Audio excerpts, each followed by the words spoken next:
Welcome to Landmark Chambers webinar. Welcome to those of you who are here in person and so many of you who are joining us remotely.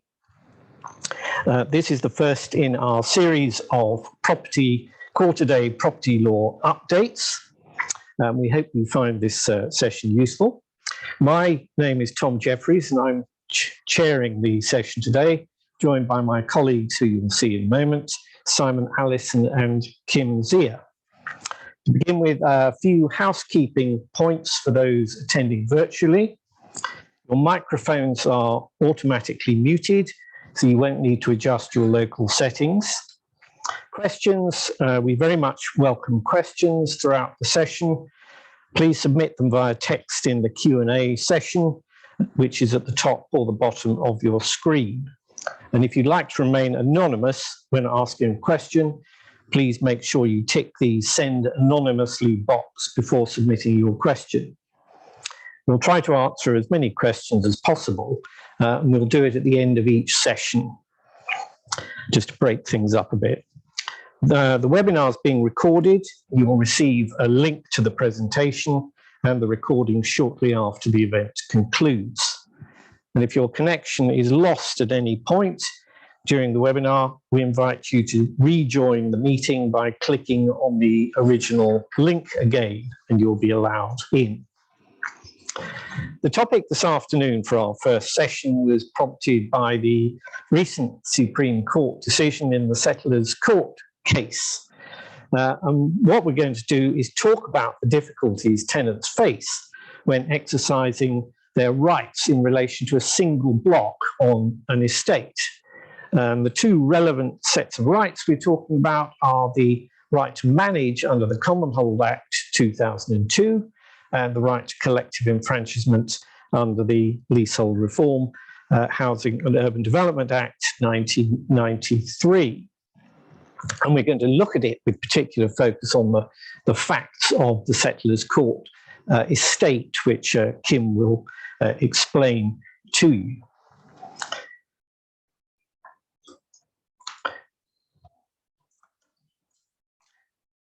So our speakers today, are there on your screen for those of you at home. First of all, Simon Allison, who's a go-to practitioner on right to manage and leasehold management issues in many of the leading cases. But he wants me to emphasize that he really does do the full range of property litigation work, so long as it doesn't involve rights to light. He was recently appointed as a land registration judge in the FTT. But most relevantly for today's talk, he acted for First Port, the landlord, in the Settlers Court case from the outset up to and including the Supreme Court, where he had assistance from Kim as his junior. Kim Ziya is a junior barrister practicing across all areas of property law, but with a particular interest in leasehold management issues. And she was involved in the early stages of the Law Commission's enfranchisement reform project.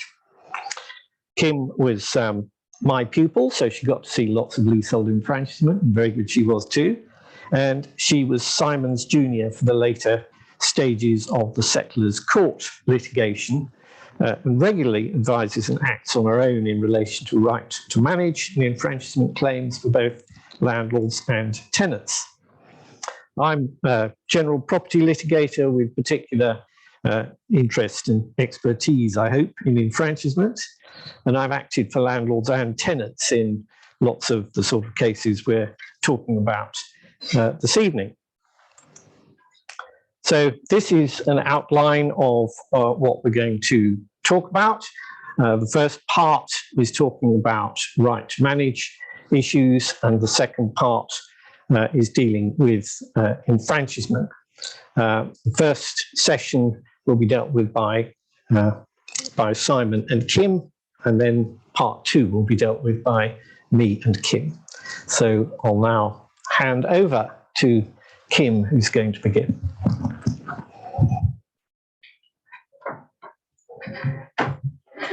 Thank you very much, Tom. And if I just click over, yeah, so as Tom said, the first part, we're going to be looking at the right to manage. And I'm just going to start by introducing the estate that was the subject of the Settlers Court litigation. And I hope that those of you in person have hard copies of a handout with some aerial images of the estate, and that those of you watching online receive that electronically. So the subject matter of the dispute in Settlers Court was the Virginia Key Estate, which is on a riverside site on the north bank of the Thames, just opposite the O2, or what used to be the Millennium Dome. And it includes 10 blocks of flats and rows of three-storey freehold terraced houses, around 778 units in total. And as you can see from this aerial image, I don't know if my pointer shows up on the screen, but there's vast communal areas. So you've got parks, you've got access ways, and quite significantly, as we'll come on to, this Thames part, the Thames River path and the river wall, and this big paved area, which makes it perhaps a more sort of onerous obligation on those managing communal parts than there might be on some other estates. And specifically, the issue arose in relation to Settlers Court, which is one of the self-contained blocks of flats, which you can see identified on this particular plan.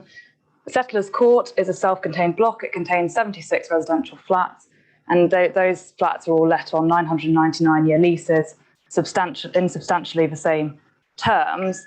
And looking at those terms just very briefly, they're all tripartite leases. So you have a landlord, a management company, which was First Port, who Simon and I acted for, and then the leaseholders themselves. So under the leases, the leaseholders all had rights of access over the communal areas that you could see on that aerial plan within the estate. And First Port, as the management company, had covenanted to provide services for the estate, which we'll call the estate services, that included all the things you might expect a management company to have in this kind of setup. So maintenance of the communal areas, which included that river wall, parking control system, CCTV cameras, on-site concierge, etc. First Port, as you would expect, were entitled to recover the costs of those charges, of providing those services through the service charge mechanisms. So you can call those the estate charges. Slightly more complicated than that under the lease, but for today's purposes, this will suffice. First Port also covenanted to provide services in respect of individual blocks. So that would include the maintenance of lifts and other common areas within those blocks, and then recover the costs of providing those through the service charges of the individual leases. So we can call those block charges. Very briefly, the right to manage regime. I know that most of you here in the room and online probably are very familiar with this, but just in case anyone isn't, as a very quick overview, we're dealing with Chapter 1 of Part 2 of the Commonhold and Leasehold Reform Act 2002. And the general intention of this was to provide a full fault-free entitlement for leaseholder-controlled RTM companies to assume management responsibility for premises to which the Act applies in the place of the existing manager, be that a landlord, a named management company, or an FDT appointed manager. And what's required in order for this right to be exercised is a set of qualifying premises as defined by Section 72, a sufficient number of qualifying tenants under Section 75, and then a notice of claim to be given to the landlord, any other parties to the lease, or FDT appointed manager. Looking at those in briefly, and I should say that the handout has some of these provisions set out in full in case it's helpful to refer back to them during the talk. Section 72, as I said, that defines the premises to which the chapter applies. And Section 72(1) was of particular importance in the Settlers Court litigation, but that it applies to premises if they consist of a self-contained building or part of a building with or without a pertinent property. And remember that phrase because I'm sure we'll be coming back to it a fair amount in this presentation. There also have to be 2 or more flats held by qualifying tenants, and the total number of qualifying tenants not less than 2/3 of the total number of flats in the premises. But the bit we're going to be focusing on for this talk really is the pertinent property point. And those of you who do enfranchisement work will be familiar with the concept of a self-contained building being structurally detached, and the difference between and what you need to have a self-contained part of a building. Very similar between the 2002 Act and the 1993 Act. Section 96 begins to tell us what management functions you acquire when you exercise the right to manage, and has to be read together with Section 97. Importantly, it tells you the management functions relating to the whole or any part of the premises. So you have to look back to the premises as defined by section 72. And as you would expect, the management functions of a person under a lease of the whole or any part of the premises become the functions of the RTM company. So the management functions of the landlord, or in this case, the management company first bought, passed to the RTM company when the right is exercised. What are management functions? Well, they're pretty widely defined. So functions with respect to services, repairs, maintenance, improvement, insurance, and just as a catch-all, management. But not, very importantly, not functions that relate only to a part of the premises that aren't a flat or unit held by a lease by a qualifying tenant. So it wouldn't apply to a lease of just a commercial unit, for example, and no functions relating to re-entry or forfeiture. So as I said, section 96 needs to be read with section 97, which provides a bit more detail. But effectively, that obligations that are owed by the right to manage company to leaseholders under section 96, so the management functions that they've acquired, are also owed to the landlord. And section 97.2 became very important in terms of construing these provisions in the Act and what the Act was intending to do, as I'm sure Simon will touch on later. So remember this provision that the landlord management company or FTT appointed manager, so the person with existing management responsibilities, is not entitled to do anything which the RTM company is required or empowered to do under the lease by virtue of section 96, except in accordance with an agreement made by him and the RTM company. So this seems to take away their powers to manage any areas that the RTM company now has the power to manage, and that raised a particular question in the first court litigation. There's an exception for insurance of the building, and then section 97.4 provides for service charges to be payable to the RTM company instead of the existing manager, as you might expect. And of course, an exception for any service charges for costs incurred pre the right to manage being acquired. And then just finally, a pertinent property, which you saw mentioned in section 72, is defined in section 112. And again, it's a definition that might be familiar as it's similar to those that appear in various other leasehold legislation. But a pertinent property means garage, outhouse, garden, yard, or appurtenances belonging to or usually enjoyed with the building or part or flat.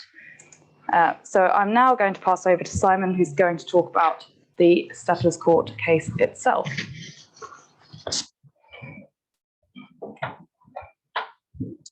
Thanks, Kim. As Tom mentioned at the outset, I was lucky enough to see this case through from the FTT until the end, which was quite fun to see these things through. But actually what was more interesting for me was that in my second year at university, I actually lived on one of the other blocks on the estate, and I saw a lot of the estate being built. So I had some knowledge of the layout from the off, which was quite helpful. Now, I've set out in the next couple of slides some of the procedural history just to see how this fits within the FTT's jurisdiction, and we'll touch back on that at the end. So this starts life as a Section 27A application under the 1985 Act, so an application to the FTT for them to determine whether a service charge is payable, and if so, by whom, to whom, and how much. And in fact, what happens is the RTM company applies for determination of that. That's a common trap people fall into, where the RTM company or the Residents Association applied, but they were never liable to pay the charges anyway. So the leaseholders were substituted, and in fact, the RTM company was then joined back in as an interested party, of course, entitled to have a say. And there were two issues before the FTT, in fact. Because the first point was, First Port said, well, actually, there's an agreement between us and the RTM company whereby even if the RTM company has acquired the right to manage the wider estate, which was their case, we have reached agreement by virtue of X, Y, and Z conversation that was had and email traffic, so on and so forth. And the FTT on that point said no. So I'm not going to trouble you with that any further, but we're going to return to these sorts of agreements in a minute. But broadly, what was being said was there was something called a shared services agreement between Firstport and the RTM company, which meant that Firstport was entitled to carry on managing the estate effectively on behalf of or in exercise of the RTM's rights to manage the estate. Okay, and we can park that because the FTT determines no. So then we come to the central question, which is, were the leaseholders of the Settlers Court block liable to pay the estate charges that Firstport had demanded of them? Because what had happened was RTM had been exercised, no dispute, the RTM company is managing the block. So broadly, therefore, the block service charges, the block services were provided by the RTM company. The RTM company receives the service charges for those block services from the leaseholders of Settlers Court. Fine, no disputes about that. The question was, Firstport were continuing to charge the estate services, so the services they provide in common to everyone, to the leaseholders of the Settlers Court block, and the RTM company said, no, they're not liable to pay it. We've acquired the right to manage the entire estate. Therefore, no service charges are payable to you, Mr. Manager. And where we found ourselves in the FTT was bound by a case called Gala Unity in Ariadne Road. It's a Court of Appeal decision from 2012 that we'll look at in a moment. FTT was therefore bound. I therefore had to say to the FTT, look, if you find there's no shared services agreement, you're going to have to find that no service charges are payable, and I'm going to have to seek permission to appeal, is what we did. Found ourselves in the upper tribunal in June 2019. The upper tribunal, of course, was also bound by Gala because it's a Court of Appeal decision. So we tried to argue, well, it being determined per incuriam, it could be distinguished, and the answer was no, it can't be. Therefore, your appeal fails. And in doing so, the judge determined the judge was looking at the per incuriam issue and thinking, well, in fact, were all these relevant authorities put before the Court of Appeal, or was it determined in ignorance of these various decisions? And these various decisions, we don't have time to go into, but they included a case called Corsan 4, which is one of the key cases on the appointment of a manager under the 1987 Act, which is obviously a similar regime in some respects. It's a way of intervening, taking away management from the landlord. And in fact, the upper tribunal judge in Gala was the president, then President George Bartlett, and it's his decision that the Court of Appeal approves in Gala Unity, and he was also the judge in Corsan 4, and that's where we were all led down the merry road that the case of Gala Unity set us down, and I'll explain what that is in a minute. So just finishing the procedural history, Firstport then seek a leapfrog certificate from the upper tribunal so that we could appeal straight to the Supreme, seek permission directly from the Supreme Court. Relatively unusual step, but obviously we said, well, there's no point again to the Court of Appeals, we'll just have to keep going. That was granted, permission was granted November 20 by the Supreme Court, and we were heard a year later and got a decision within weeks, which was very impressive. Now, I keep talking about Gala Unity. Some of you will be familiar with it and possibly even consider it some form of alternative swear word, but others may not be. Gala Unity was a case where there were two blocks on an estate, and in addition, there were common parts, gardens, parking areas, and so on and so forth. And then there were two coach houses, and they were built above a parking area. The coach houses were not premises to which the RTM regime applies, and so they were outside of it. And in fact, in this case, the coach houses didn't really give two hoots about whether it was the RTM company that was managing the estate parts or whether it was the landlord. But the landlord, for reasons that escape me, was bothered by this and took the point, amongst others. So off they go, and they end up in the upper tribunal before the then president. And he found that the right to manage extends to all appurtenant property. You may recall Kim referred you to section 112. That's enjoyed by a particular self-contained building or part of a building in respect to which the right to manage is acquired. That then leads on to the question, what is appurtenant property? And he found that the personal property was all the land over which the tenants of the premises have rights, whether or not those rights are enjoyed with others. And rights, in his view, included not just, the focus was not upon the physical things at all, it was upon the rights. So we're looking at easements. So if there's a right over to walk over the garden, there's a right to drive over the access roads, so on and so forth. Those are all a pertinent property. And therefore, if they're all a personal property, the RTM is acquiring the right to manage the whole of the estate, because the residents of the block under their leases have rights over the whole of the estate, so on and so forth. So that's his conclusion. And it's worth saying, or worth noting, that in Gala Unity, the case was argued by the directors of the relevant companies. There were no lawyers involved. There was no great consideration of the ramifications of the decision. And the curiosity, of course, is that if we're focusing in respect of a personal property on rights of way and this sort of thing, how do you manage an easement? You know, if you're a manager, you're interested in booking a cleaner and you know, digging up paths and planting plants. You're not interested in managing a right of way over a road. So that was the curiosity. In any event, a lawyerly view was taken, one based on a traditional approach to what a pertinent property is, but ignoring, so we argued in the Supreme Court, another long vein as to the meaning of a pertinent property. And I'm not going to take you down that path today. That gets appealed up to the Court of Appeal and they endorse the decision. I'll just pause a minute so you can read it.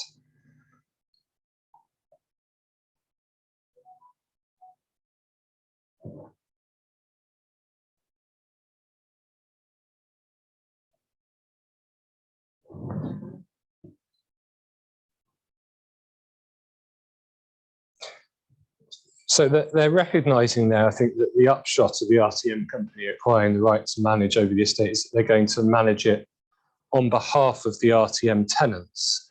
But of course, that doesn't take away the fact the landlord's got to manage the same areas in respect of the non-RTM tenants. When you think about the two coach houses, the landlord owes an obligation to the owners of the coach houses to manage the estate. And nothing about the RTM company acquiring the right to manage the estate removes that obligation from the landlord. So that's where you get the dual management issue. And the Court of Appeal's conclusion is that's not so absurd that we should reach a different conclusion, even though everyone had agreed it was a bit ambiguous in terms of the wording. And they just say, and this is the last sentence, well, you should just reach agreement. That was the solution, was just go and agree. But they didn't answer the question, well, what if you can't? And I'm probably not the only one you know, here today who didn't immediately think, well, hang on, that's not going to work. Something's wrong here. So enter stage left, First Port and Settlers Court. And the position First Port found itself in was, well, based on the conclusion in Gala Unity, you have dual management. So and the leaseholders were not liable to First Port in respect of First Port's estate expenditure. So First Port's, I think the contribution of Settlers Court was about 15%. So First Port couldn't recover 15% of its expenditure on the estate. And this is a big estate, as Kim explained. Nor was the RTM company liable to pay it, because there's nothing in the RTM scheme that says the RTM company must contribute anything. And that was leading effectively to about a £50,000 a year shortfall, with First Port, of course, a named manager. They're not just a managing agent, they're a named manager in a 999-year lease. So that's a pretty unsustainable position long term. But of course, it would be disastrous if you had an RMC, a resident-owned freehold company, and then one block acquires RTM, they'd quickly go bust. I mean, it's one thing having a commercial manager having to take the point, but a resident-owned company would have real problems. So First Port was still liable to provide these estate services. They hadn't managed to reach agreement with the RTM company for a shared services agreement. And the practical reality was the RTM company was doing nothing. They weren't providing They said they were liable to provide the estate services, but they weren't actually providing them. And why would they? Because First Port, of course, had to provide them in respect to the other 9 blocks. So that is just one example of the many absurdities that we said hadn't been pointed out or properly considered by the Court of Appeal in Gala. And in the course of the 1.5 days, we spent probably one of the 1.5 days talking on each side about absurdities, and the rest of it talking about the meaning of a pertinent property, I think. We're not going to have time today to run through all the arguments on the appeal. What really matters is what was the decision. So we'll get onto that very quickly. But just thinking about the ridiculous position that it created briefly, if the RTM company was to provide the services, does that mean the RTM company can dictate how the services are provided to all the other blocks? Because none of the other blocks voted for RTM. They've got no say over the running of the RTM company. You then have to think about, well, if you look at section 97.2, that says the landlord or the manager can't do anything in respect of the property in respect of which RTM has been acquired. So if you've acquired RTM over the estate, does that then preclude the landlord from providing any services at all and just force it into breach? So that doesn't work. If the premises includes the wider estate, there is provision, I think it's section 73 somewhere, doesn't matter, but it says in the statutory scheme, you can only have one RTM company in respect of one set of premises. So if the premises includes the entire estate, does that mean the first company that acquires the right to manage can preclude any other block from acquiring the right to manage? Because that can't have been the intention. And of course, then you've got to remember the RTM company can't pick and choose what they acquire. The premises are the premises. You name it's block 8, Settlers Court is the block, Settlers Court, Virginia Quay. You can't say, well, I want Settlers Court, but not the gardens at the front, and I'd rather not have the basement. I'm just going to acquire this or this bit. And there's no provision for the first tier tribunal to determine in advance what you're going to acquire. You're just stuck with it. So all of these produce some silly, absurd results. So off we trot to the Supreme Courts. They make their decision. And in their view, we need to look at the Act in light of the purpose of the RTM scheme itself. So it's not right to look at the 1987 scheme for the appointment of a manager and apply that by analogy. Similar difficulties, I suspect they would say, with looking at the meaning of the definition of a pertinent property in section 112, which is similar to those found in the enfranchisement context. We've got to construe the scheme in its own right.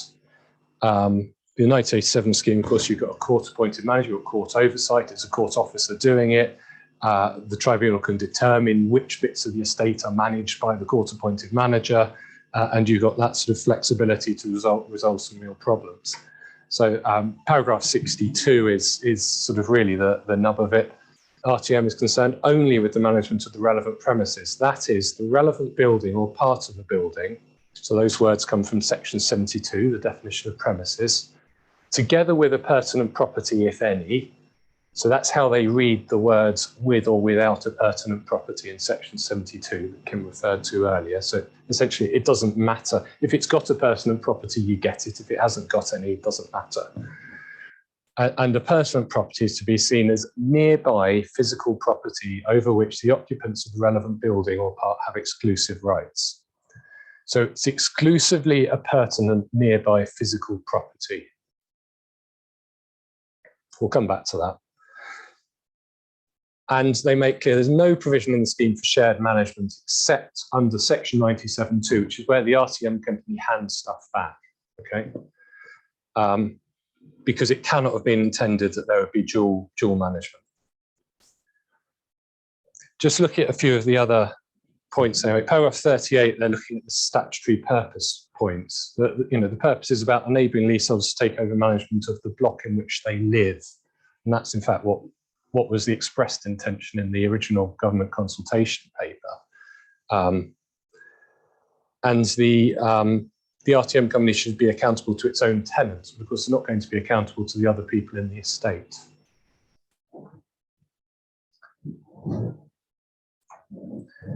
In terms of a pertinent property, you'll recall section 72 says with or without a personal property.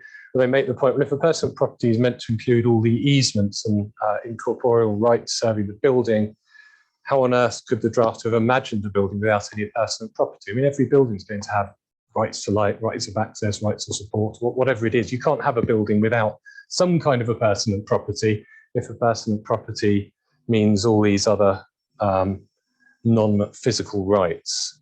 So in the sense of this act, the intention must have been that it's talking about physical objects, garages, parking spaces, gardens, whatever that might be. This was what they had to say on absurdity. I'll just let you have a read.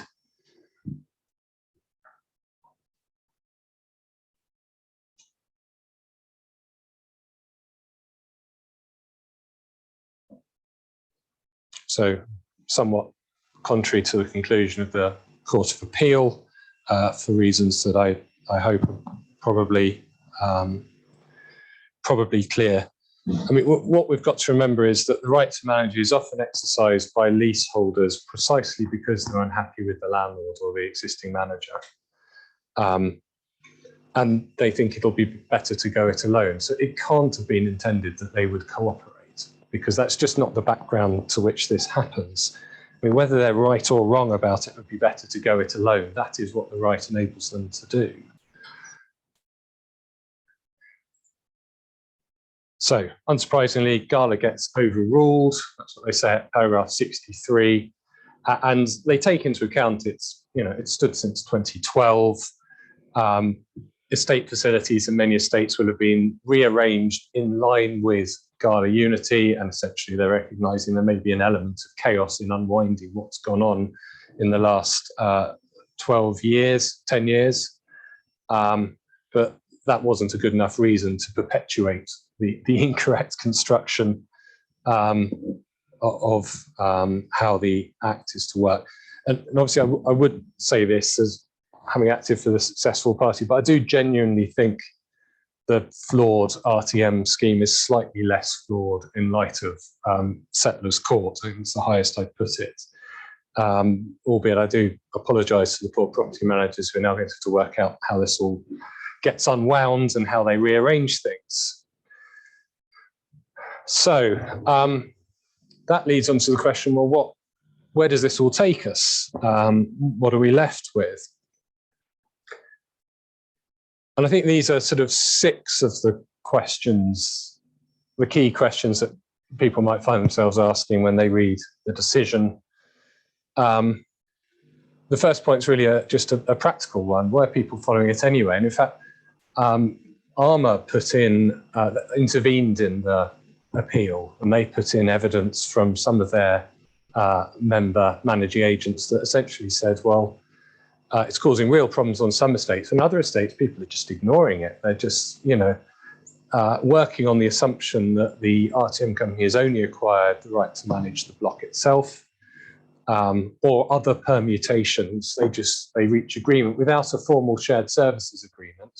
In some instances, I mean, over the years, you've had RTM companies that have been acquiring the right to manage more than one block until it was confirmed in the 90 Broomfield Road case that you can't do that. But all the RTM companies who had acquired RTM in respect to 2 blocks don't appear to have necessarily sorted that position out. So we've got people carrying on under flawed understandings of the law already. People who looked at Gala and thought that doesn't work have often ignored it, or have just acted in ignorance of it, so they didn't realise that's how the law works, and they just assumed it only related to their block. So there's lots of examples. So some people are not going to have problems because they never followed it in the first place. They just, all sorts of informal arrangements. So the practical impact may be limited for those. But for those who did follow it, we've got to think about, well, what do we do? What happens to the service charge funds? That's yet to be answered. I dare say in the vast majority of cases, it will be resolved on a wholly practical and commercial basis. But eventually a case is going to get argued. We know it will. I mean, all these points get argued. Presumably where the parties have been paying money to their RTM company for estate services, those payments were mistakenly made. Are they liable to be repaid? Is there a quantum merit argument? The RTM company was never entitled to that money, explicitly at least. Maybe there's an implied agency arrangement in some of those situations. It's going to be very fact specific. One way or the other, the funds are probably held on trust. There'll be fiduciary obligations if it's not covered by the Section 42 statutory trust. So the RTM companies are going to have to consider their position pretty carefully because they need to act properly and they can't carry on in ignorance of the decision. So they're going to have to unwind themselves. So there's good reasons for the RTM company and the landlord stroke manager to work together on this. But we know somewhere it'll fall down and someone will be litigating it. From when does this all apply? Well, you know, most of us are lawyers and we appreciate, well, it all applies from the year dot. I mean, this is what the Act has always meant. But I actually think most lay clients, who, you know, property managers, so on and so forth, they're going to assume, well, this only applies from when the Supreme Court made their decision. And of course, that's not where we are. So just as with 90 Broomfield Road, where, you know, we all discovered that you can only have one block in any RTM company, and then people did or did not act accordingly, we've got the same problem here. So there we go. We know what the answer is, but people may not appreciate that. What about all these shared services agreements? So this is section 97.2. There's quite a lot of examples of shared services agreements. A lot of the big management companies have sort of stock ones that they roll out to deal with these situations, to sort of give practical answers. And I think the answer here again, and this isn't very helpful, is going to be it depends, because we need to look at the terms of each shared services agreement. It's a contract. It's not necessarily frustrated as a result of this decision. You know, what are the services being provided? Some services may still be provided. What's the background to the agreement? What's the provision for termination? Can it be construed as an agency agreement? Do the parties want to change anything, or do they just want to sort of send a memorandum between them as to, well, even though we entered into this on the basis of X, we're happy for it to continue in this way? So they're going to have to be worked out. And then the more difficult questions, and the ones that are going to arise going forwards in every case. What is the real extent of a personal property? So you recall they found it's the exclusively enjoyed a personal property, physical property that is nearby not defined. So I think some things are going to be obvious. You know, the flower beds around the block in respect of which there's no rights of access for others on the estate because you've got an estate plan that shows the block and whatever, which sometimes happens. If there's no room for enjoyment by the other party, fine. That's exclusively a personal property. It's surrounding the block. There might be parking areas next to the block that are exclusively enjoyed by that block. Those will be a personal property. We'll maybe come back to the parking in a second. But other areas are not going to be. So, you know, first of all, how exclusive does the exclusive use need to be? One assumes wholly exclusive, no room for enjoyment by any other party, but presumably someone's going to argue the point. You can imagine parts of estate roads where the blocks at the end of a road, someone might say, well, that bit of the estate road really only serves that block. It won't change the fact that others have rights over the block, but is it actually enjoyed by them? So there may be arguments around that. Bear in mind, we're not focusing on rights. We're talking about physical or personal property. What about areas exclusively enjoyed by leaseholders of Block A that are actually contained in Block B? What if Block A has a gym that only the residents of Block A can use, but the Block A gym is in the basement of Block B? Do they get to manage the basement of Block B? And if they do, does that prevent Block B from exercising RTM? Because you can only have one RTM company in respect of each block. Now, it's a fairly extreme example, but there may be instances that can be pointed to. You know, a less extreme example might be parking spaces under Block B, as an example. Would that be exclusively enjoyed nearby a personal property, the space itself? How nearby does it need to be? So in argument, Lord Burrows was raising with us, well, what if they've got a gym that only enjoyed by that block, but it's a kilometre away? Do they get the right to manage that? And then doesn't answer the question, having raised it at length with us. So we don't know the answer, how nearby it needs to be a personal property.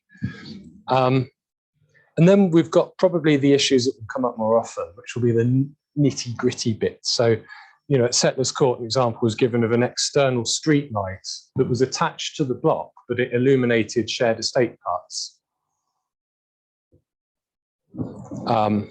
To which my firm answer is, if it's physically attached to the block, it's part of the block. But that actually gives you problems on cost recovery because it's an estate service that's attached to the block. You'll have to do the maths, but if you can only recover 15% of the estate services from your block, and you haven't got a right as an RTM company to recover the costs from someone else, then you're weathering the electricity of your light or lights and CCTV cameras and things like this. So actually it gets quite messy at the overlap. And the answer may be in practical terms that people start splitting these services out, providing separate electricity supplies, moving lights. Once it's yours to manage, presumably you can disconnect the light if the landlord won't come up with some agreement as to paying for these things. So yeah, lots of stuff around the periphery. It's all going to have to be worked out on a case-by-case basis. And you can't assume, I think, this is an important point, that the split between landlord and RTM managed parts, the split as to what is exclusively enjoyed nearby a personal property will match the split in the lease. It's common in a lease for there to be estate services and block services, 1% for one, 1% for the other. It's not universal, it's common. That split of services is not necessarily going to tie up with what the physical split is in terms of applying this test at Settlers Court. Classic example being that light that's attached to the block, for example. So if you're acquiring the right to manage, if you're advising an RTM company in the acquisition, they need to think about this in advance. In circumstances where they can't get the FTT to determine in advance what it is they're acquiring. So it's a bit of a bear trap because you might get shortfalls. So these sorts of things all need to be on the radar. I think the last one I'm going to touch on is mixed areas like car parking. If the parking forms part of a physical block, then the RTM company is going to manage it. It's part of the premises. That's easy. That's so even if some of the spaces are let to residents of other blocks, it's still part of the premises. Although you're going to have to think about how you get your money back.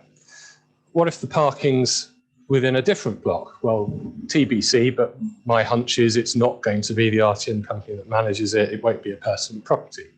We'll see. What if the parking's between two blocks, as it is here? Settlers Court, there's another block nearby. They both share a parking area. Parking spaces are intermingled. They're not all one side or the other. Well, there, seemingly the answer is you get the rectangle of tarmac and you manage that, but you don't manage the shared access way in between. And that, you'll see paragraph 42 in the Supreme Court's decision, is where they say that's a classic example of where you'd want to enter into an agreement with the landlord. Section 97(2), just say to the landlord, look, can you manage our parking spaces, please? And our residents will contribute. So there's answers, but there's still a place for these shared services agreements. So we'll see how that all works out. I've just on this last slide mentioned some of the limits of the FTT's jurisdiction. And the main thing is just remember they can't give general declarations. You've got to go to them in the context of a 27A payment dispute. So just think carefully before trying to resolve these issues. I think that's it from me, and I'm going to hand back to one of Kim and Tom.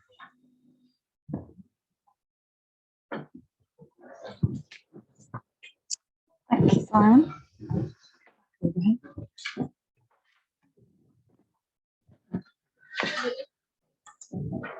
So I think Well, we haven't had any questions come through remotely on that specific section, and there's more time for questions at the end. So I'm going to move on to part 2. How do these issues work in the context of enfranchisement, when you've got one block wanting to exercise the right to collectively enfranchisement within a wider estate? And again, you've got some of the key provisions in your handout from the 1993 Act, in case that's helpful to refer to as we go through. I know at least many of you in the room today are very familiar with this, but in very broad outline, we're moving into Chapter 1, Part 1 of Leasehold Reform, Housing and Urban Development Act 1993, which was intended to provide a fault-free entitlement for a leaseholder-appointed nominee purchaser to acquire the freehold premises to which the chapter applies at a statutorily determined price. And similarly to the right to manage, in some ways, you've got to have qualifying premises, sufficient number of qualifying tenants, and a notice of claim given to the freeholder or other relevant landlord. But where we start to see some differences almost immediately is in terms of what you acquire when you exercise the right to collective enfranchisement, as opposed to the right to manage. And Simon was explaining that in the context of the right to manage, the leaseholders or the right to manage company doesn't really have a choice. You've got to go and make your application in respect of settlers court, and what you get is what you get based on construction of the Act. It's slightly different in a collective enfranchisement context, and the leaseholders do have at least some choice. And in terms of what can be acquired, I think it's helpful to break it down into basically 3 different categories. So the first category clearly is the premises themselves, so settlers court. And that is the premises to which this chapter applies. Again, they need to be a self-contained building or part of a building containing 2 or more flats held by qualifying tenants. And the total number of flats held by qualifying tenants needs to be not less than 2/3 of the total number of flats in the building. And you've got the same definition of self-contained building and part of the building as in the 2002 Act. So what are the specified premises? In the settlers court example that we're looking at, it will be that block itself. Of course, as Simon mentioned, there's going to be issues around the peripheries of exactly what the block contains, but that's basically what we're looking at. And we're not dealing here with the slightly more complicated case that often arises in this context of where a building isn't clearly self-contained. We could do a whole talk on that. I'm sure Tom and I have at various points, actually. So look out for that one later. Let's take a nice, easy, self-contained building. So first thing, the building itself. Then you get onto additional land, and this is where this choice element starts to arise. So qualifying tenants are entitled to acquire, not that they don't have to, in addition to the building itself, the freehold of any property which is not comprised in the relevant premises, but to which this paragraph applies by virtue of subsection 3. And actually, sorry, I've just missed on the previous slide, when you're looking at the specified premises, even if those areas are serving, and this is a question that Simon sort of raised in his final slide, if you do have a gym, for example, within settlers court that's serving other parts of the estate, you will acquire that as well. It doesn't matter that it's serving other leaseholders on other parts of the estate. You get the building. On the additional land, what can you get outside of it? Well, section 1.3 tells you that. So you can get a pertinent property which is demised by your lease. So this is a bit different to under section 72. This has to be a pertinent property demised by the lease held by a qualifying tenant, or property which a qualifying tenant is entitled under the terms of their lease to use in common with the occupiers of other premises, whether those premises are within the relevant premises or not. So just looking at this in the taking settlers court as an example, the Virginia Key Estate as an example, if a parking space is demised to a qualifying tenant under their lease, so you have parking space number 10, then you are entitled to acquire the freehold to that space. Under section 1.3a. Under section 1.3b, what you would be entitled to acquire would be the wider estate facilities. So there's access ways potentially, or gardens, or the paved area in front of the river, if you want to. There's actually an interesting question on the actual facts of settlers court itself under the leases.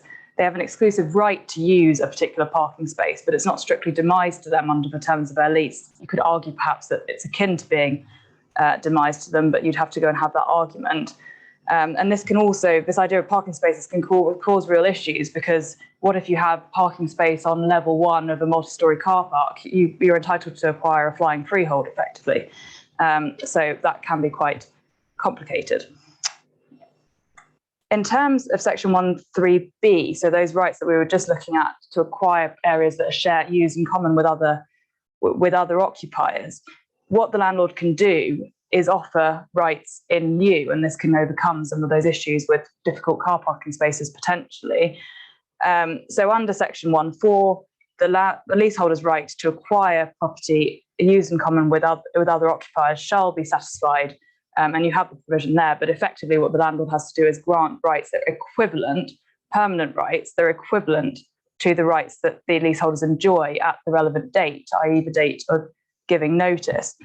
So in the Settlers Court example, where the leaseholders of Settlers Court say, we would like to acquire the Riverside Walk, please, and all of the estate shared services, First Port doesn't have, or the landlord in that case, doesn't have to say yes. They can say, well, actually what we'll do instead is grant you an easement, or we'll grant you equivalent rights to use those as you have at the moment. But what the landlord has to be very careful with, and I've got some cases on this slide that are a bit of a cautionary tale for landlords really, is that those rights that they're offering really are equivalent to the rights that the leaseholders were enjoying at the relevant date. And the first point to note is that this is all rights the leaseholders were enjoying over that land at the relevant date. Now, Tom's going to talk a little bit about Schedule 7 and the rights that pass on the transfer. That doesn't matter for these purposes. Any right that the leaseholder was enjoying over that particular land at the relevant date. And then the next point is the Trinity House case really quite shows the strength of this provision. So in that case, the leaseholders had a revocable license to use a garden at the back of a shared garden at the back of their property. And effectively what happened is they said, yes, we'd quite like to have this, please. And the landlord offered them rights. But what the court said was that the landlord had to grant them an easement. So this revocable license was converted into a permanent easement because it hadn't been revoked at the date of notice, and therefore that was what was required to give them equivalent rights.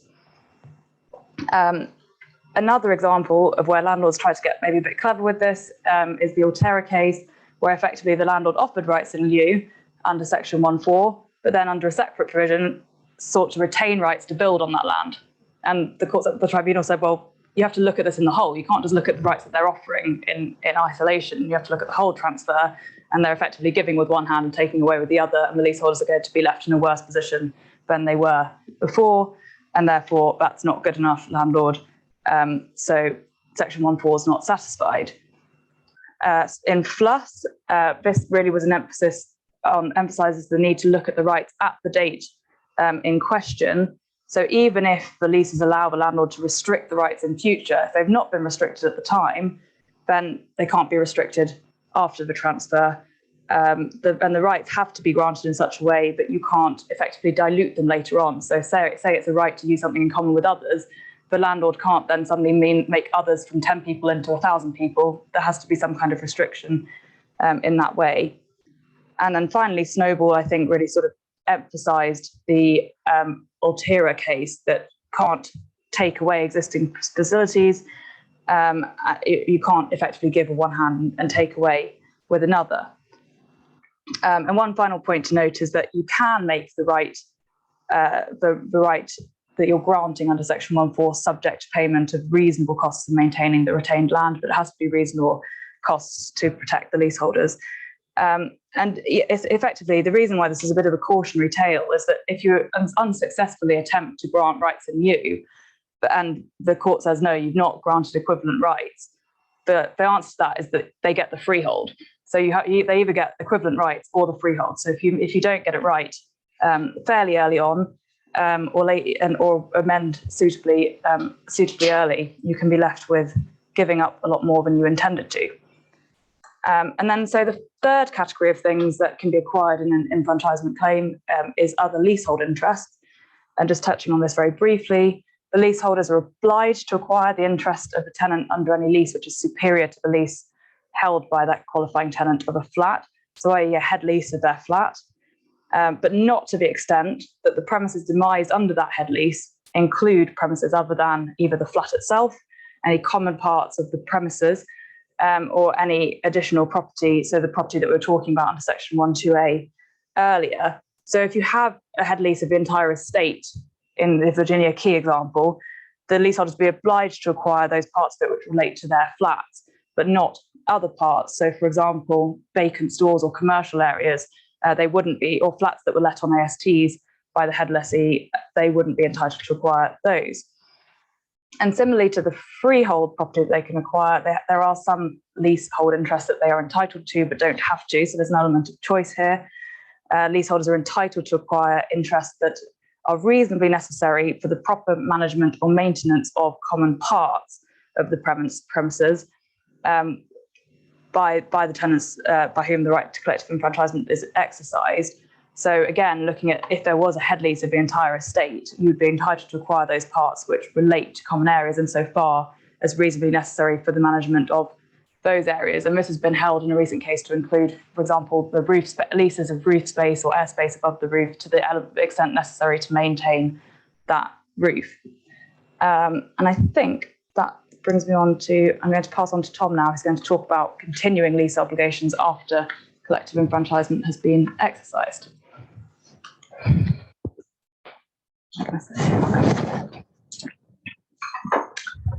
Thank you, Kim.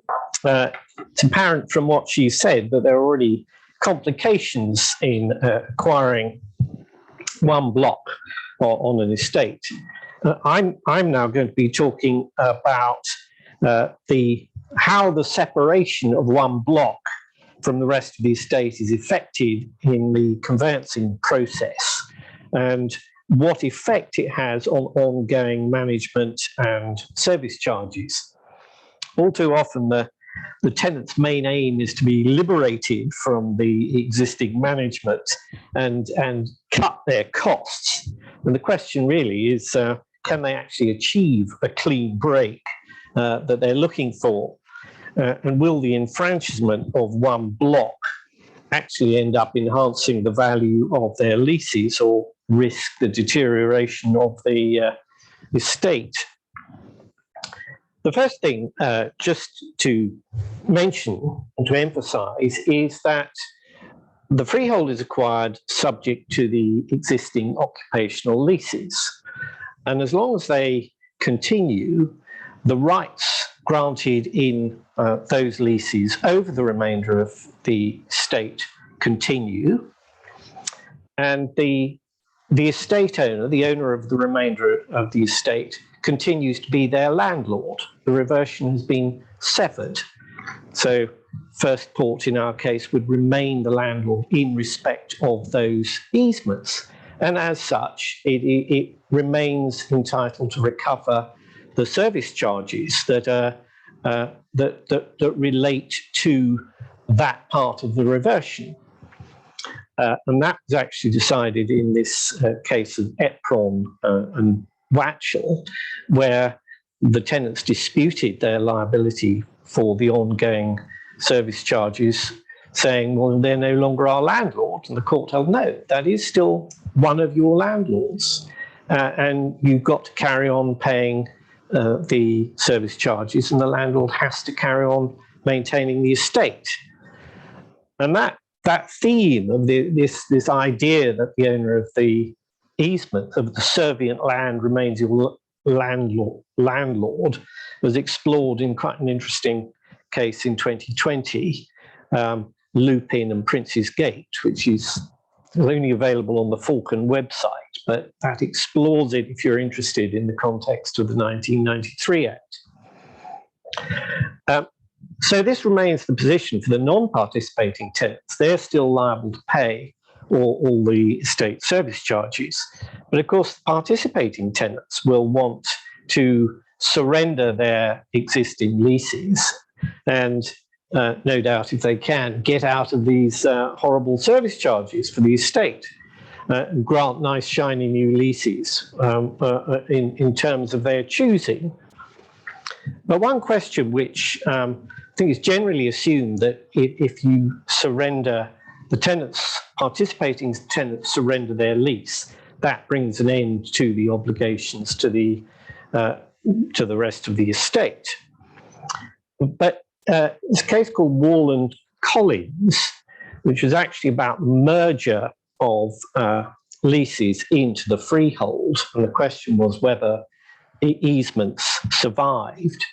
And the Court of Appeal held that they did, on the basis that easements, even leasehold easements, are pertinent to the freehold land.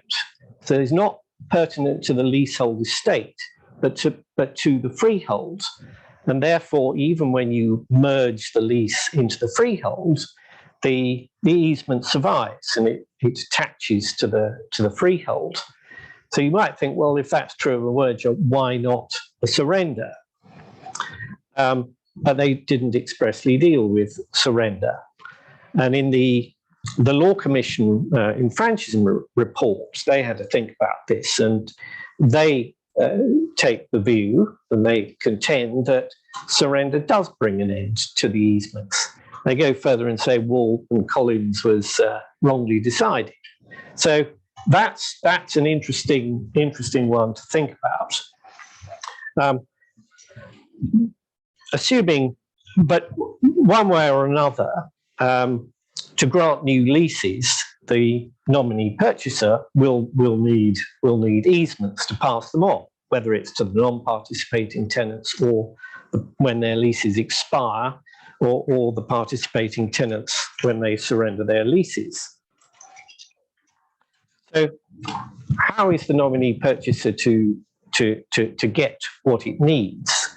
And what provision is made for continuation of replication of the existing service charge scheme?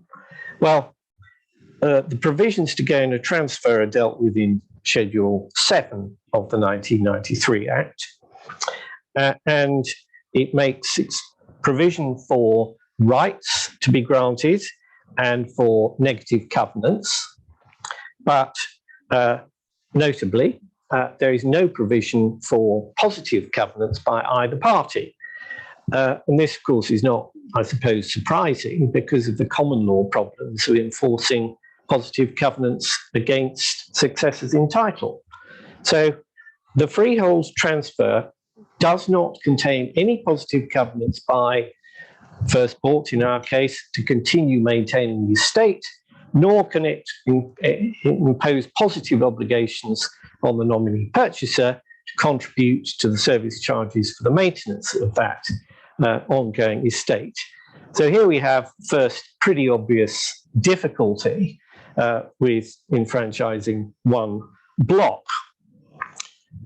The only way around this that's available is to make easements that are imposed in the transfer conditional on payment of a service charge, and that's on the benefit and burden principle. He who takes the benefit must take the burden. But that has its limitations. That principle has its limitations. Firstly, the condition that attaches to an easement must be relevant to the right, or sometimes said must correlate to the right.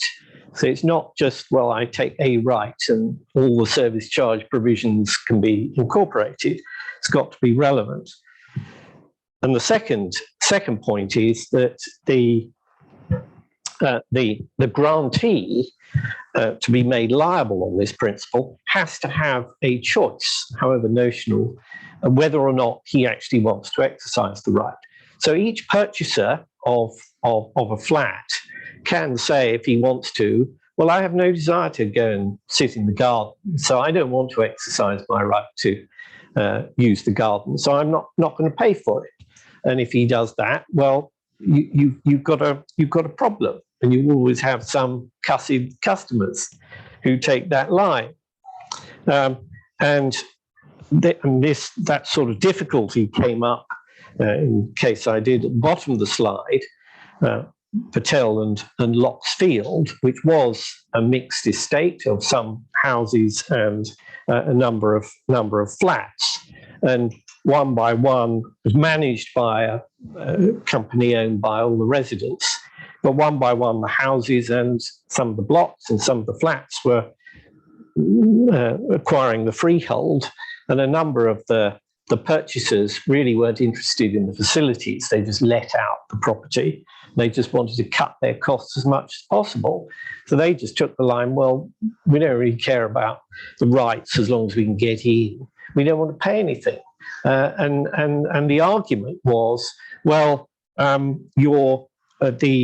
service charges are not a condition of the easements. The easements were granted in unconditional terms, and you had separate service charge provisions. So they weren't conditional, therefore you can't, the benefit and burden principle can't be translated into the freehold transfer. Well, happily, the tribunal rejected that and said, no, you have a system under which effectively the rights are conditional, because if you don't pay the service charge, the landlord can forfeit, and that's an end of your easement, and the whole scheme is conditional. What he didn't do in that case was go on to deal with the rather more difficult issues of which service charges were actually correlated to the rights. So that's the theory, and that's really all you've got to go on to impose continued service charges. But there are problems with it. And the first set of problems is that Schedule 7, for some reason, restricts the types of rights to which it applies. You have all sorts of rights under leases, but Schedule 7, paragraph 3, applies only to the categories of easement that are listed there: rights of support, light and air, and services, presumably on the basis that they are thought to be the most important ones, the essential ones. Schedule 7, paragraph 4, on paragraph 3, Schedule 7 says equivalent rights will be granted or reserved. So it's not a matter of choice, they will be. Schedule 7, paragraph 4 talks about rights of way, provides for those, but only such rights of way as the nominee purchaser may require, or the reversioner may require to be reserved. So it's not all rights of way. So if in our case the lessees would really rather not have anything to do with maintenance of the river wall and walkway, they can just say, well, fine, thanks, we don't want a right of way over that. We'll be happy with a right of way over the main access route. And sort of the other obvious sorts of easements that we already mentioned, use of gardens. There's no provision in Schedule 7 for the grant of freehold rights to use the gardens or other recreational facilities, gym, tennis courts, and so on. Now, of course, in many cases, the tenants both parties will just agree that all the rights should be carried on, and that's fine, but it can't be insisted on. And of course, if the tenants have sought acquisition of that land in the first place, as Kim's discussed, and the landlord's giving equivalent rights, they can go beyond Schedule 7, so that can extend to gardens and the like. But Section 1.4, Schedule 7 is limited. And the second problem is working out what costs correlate with the rights. So of course, if you've got no rights, you can't recover the costs. The garden example, which is actually the subject of a decision. Where you've got costs which other sorts of costs which aren't obviously exclusively, say, maintenance of the road, if they can be apportioned, if they can be separated out, that's fine. But in this case, Wilkinson and Curdy, there was more generic costs, where it was held that if they related in part to the rights, they could be recovered. So that suggests a fairly broad interpretation of what costs relate to which rights. But you end up with the sort of issues when it comes to the detailed drafting about whether it's in Settler's Court or the Locksfield case I was doing, these sort of costs. Well, to what extent can you say management charges, insurance, CCTV, porters, gates, do they correlate to rights of way, for example? It starts getting very difficult. And the FTT is going to be very heavily inclined to continue as much of the service charges as they can to make it all work. But if it goes further, I mean, there's really a limit to how much can be said to correlate. So you do end up with for all these reasons, with a risk of a shortfall in the service charges.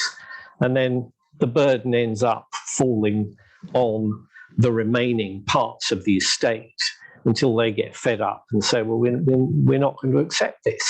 And then you end up with a reduction in services and a gradual deterioration in the estate. So it is problematic.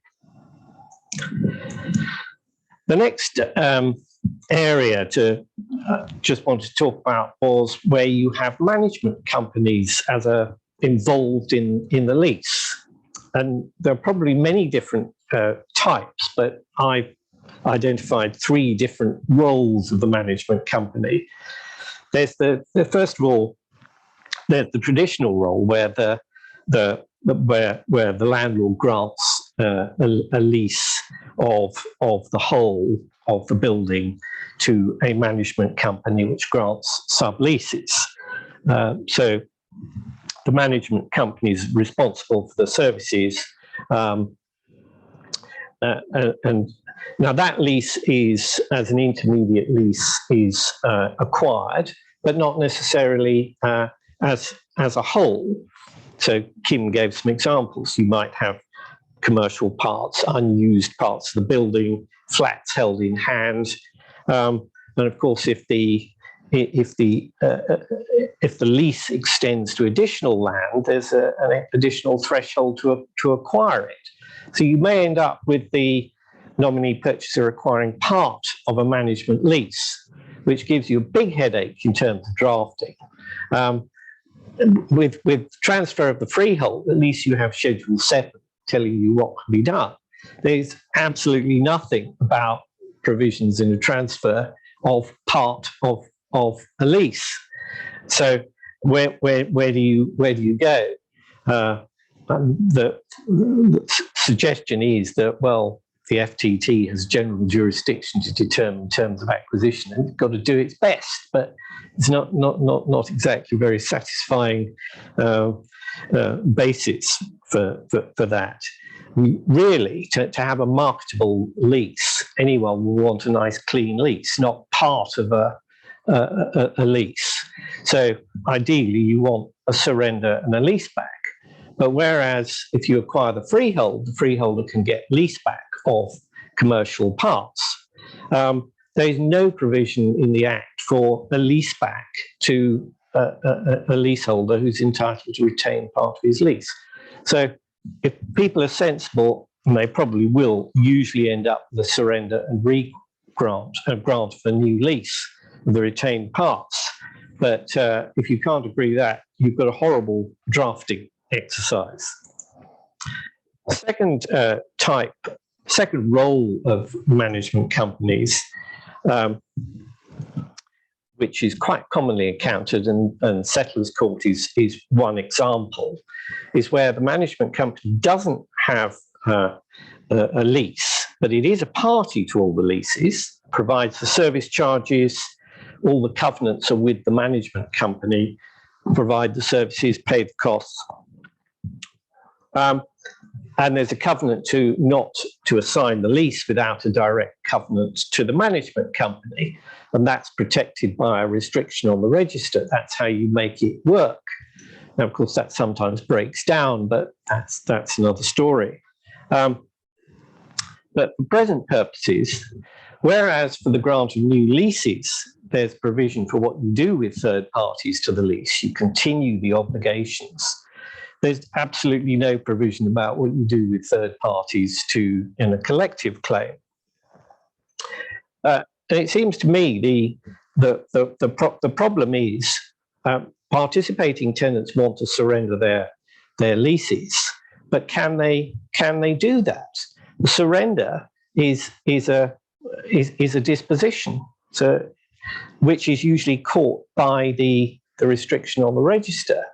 And in any event, there's the principle of general law that a surrender can't prejudice third parties. So it seems to me you've got real problems if you want to surrender a lease, because you're going to affect the management company unless it agrees to the surrender. But why would it? Unless the new leases also all sign up to the same system of estate charges with the management company. But then you're not gaining anything by doing that. So that can frustrate your attempt to get out of or get more control. The third type, which I've only seen once, but it's quite an interesting scheme, which was developed by the London Docklands Development Corporation on a block in Docklands, was again, the management company didn't have a lease. It was a party. It provided all the services, but the lessees didn't pay a service charge. They pay what's called either a subscription, in my case, based on the number of shares. So the big flats were 3 shares, middle size 2 shares, smaller flats 1 share. Or in some cases, in each case, the lessee is required to be a member of the company, and the lessee is liable to pay as a member of the company. So in that sort of case, you really got quite a different relationship, because the company can simply enforce payment of a debt against its members. And that's what happened in the Moorshead Mansion case, which is a block which is, you look up Moorshead Mansions on Westlaw, and you get about 30 cases, sort of one after another, with the tenants try and do something to get a bit of control over what's going on, and they seem to fail most of the time. And in that sort of case, the tenants can't really escape. There's no way out, because they remain members of the company. They can't sell their lease without also assigning the share. So you're stuck with it. You've got the additional problem. You may have no protection of the Landlord and Tenant Act provisions governing service charges if it's a fixed sum. So you run into those sort of problems with management companies. So the last topic I wanted to mention was variation of leases under the Landlord and Tenant Act 1987. So if you've managed to successfully navigate the process and acquire the freehold of your block, you will either you as the acquiring block or the rest of the estate will probably end up with some problems with leases in forms you'd rather not have. It's a big topic, and one for another talk, which I gave a year or two ago. But in broad terms, the provisions about enabling you to vary leases don't enable tenants to come along, vary leases whenever they feel like it, to do whatever they like. You've got to identify a real defect which is causing real practical problems, and that's often why these applications fail. But it did succeed in this case, Brickfield and Bottom, where the tenants of one block had acquired the freehold, and the 6 remained, and all the leases contain obligations to pay a fixed proportion of the costs of maintaining all the blocks. So the remaining blocks were only liable, the lessees were only liable to pay 85% of the costs. So you had a shortfall, the landlord couldn't recover 100% of the costs of maintaining the remaining 6 blocks. And that was a fairly clear basis for varying the leases to ensure that the remaining tenants had to now pay an increased proportion so the landlord could get full recovery. The issue in that case was whether the variation would be backdated to completion of the enfranchisement, and the upper tribunal held that it could and it should be. And there was no prejudice to the tenants. They'd had the benefit of the services, and they should pay for it, essentially. So those are a number of the issues facing the parties when dealing with one block on an estate. And now we'll see what questions there are. I know there have been a few questions on RTM, which perhaps Simon will deal with, and then I'll see if there are any on the collective side of things. Yeah, I've got a couple of questions which we'll whiz through. Dave Owen asks, what were the legal and other costs incurred in the Settlers Court case and how were they awarded? Was any attempt made to settle at mediation? Dave, I don't know what happened with costs in the Supreme Court because we did some written submissions and that was the last I heard, so I can duck that. But the FTT and F Tribunal are no cost jurisdictions, so the parties would have borne their own costs, would have been the starting point. In any event, it was a pretty efficient case to run, actually. You'd think it would be enormously expensive to get to the Supreme Court, but it actually isn't, because we were there to determine a really simple, straightforward, not straightforward, point of law. We didn't have loads of experts or lots of lengthy hearings, so it was a pretty efficient bit of litigation. Was any attempt made to settle at mediation? I don't think there was an attempt to settle at mediation. Certainly in late stages, there were obviously discussions. But there's this is not a classic case you can mediate. It's not a halfway house. And there's a fundamental point of law of importance more generally to particularly the business of first brought, I expect, would be said. And generally for the sanity of anyone involved in RTM. So there's a point of principle. So big fan of mediation, but I don't know this was necessarily the classic case for it. And then the second question, someone has said, going back to the RTM point, if there's a house manager's flat physically located in one block with respect to which an RTM claim notice is served, but from which a house manager manages both that block and a separate block, would the RTM company take over management of that house manager's flat? It's an it depends answer, but if the flat is located within the block, then it is part of the premises. And then you look at section 96(6), I think, or 96(6), that says you don't acquire management functions with respect to a matter concerning only a part of the premises consisting of a flat or other unit not held under a lease by a qualifying tenant. So on the assumption that it's not a lease held by a qualifying tenant, which it probably isn't, and on the basis it is a flat, you wouldn't acquire the function with respect to managing the internal parts of that flat, but you would acquire management functions in respect of, for example, managing, keeping the roof in repair and the walls in repair under the lease of that flat, assuming it's let. Complicated answer, but broadly, I think that's the response. And those are the two questions we've got. Are there any other questions from the room? Evaluation question. Strictly off talk. Yeah. That can't be for me.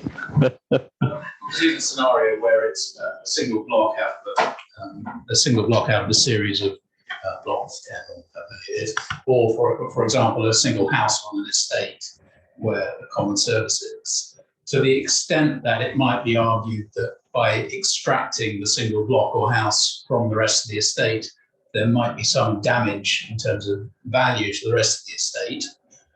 Is there any ability to claim that loss? I'm talking about enfranchisement here, obviously, and the enfranchisement. So the question for those online is whether there's any ability to claim compensation for the remainder of the estate if one block enfranchises. And when we have this in the Locksfield case, we thought about it and we really couldn't see any way of justifying it. It was just a bit too remote. That's not to say it can't be done, but it's quite difficult, I think. I mean, it goes both to the value of the other properties, which obviously then, if the other property is mostly let on very long leases, it's those individual lessees who are potentially suffering by some sort of loss of kudos in the estate if it's mixed managed, and the purpose of the one estate, the one block enfranchising is because they don't like paying high service charges and they're quite happy with the nice basic. Well, that's the trouble. It's the other lessees who are going to suffer, and they've got no ability to claim anything. I mean, it's one view. If there's a loss in the ability to collect the service charges, then that's yes. But because the landlord can vary the leases to get 100%, he's generally not. I mean, that has been argued, I think, in variation cases, and the answer is, well, you, the landlord, haven't lost anything because you can bring all the service charge recovery up to 100%. So, yeah, it seems very unfair that one group can benefit at the expense of the others. But we've had one more question online. Probably all we've got time for. Where FTTs have determined the extent of RTM estate management through Section 27A applications pre-Settlers Court, would those decisions need to be appealed out of time in the event of disputes, or does Settlers Court have the effect of rendering those decisions void? Good question. I like reading them as I try and think. I think the answer, my gut response is, if it's been determined through a Section 27A application, then Section 27A4 is going to kick in, and therefore the sum's been determined, so you can't go back and redetermine it. There's an issue of stopping between you. So once the service charge has been determined, the service charge has been determined, so you can't go back. Settlers Court doesn't have the effect of any of those decisions void. They're just, the decision's been made and parties are stuck with it. Unless anyone else has any other views. I think that presumably just for the years in relation to which that application's been made, doesn't necessarily it doesn't stop it being argued differently going forward. Yeah, it doesn't determine the point goods were necessary. Yeah, good stuff. Right, well, it's 6:30. Thank you everybody for listening, and I hope you found it useful. Thank you all.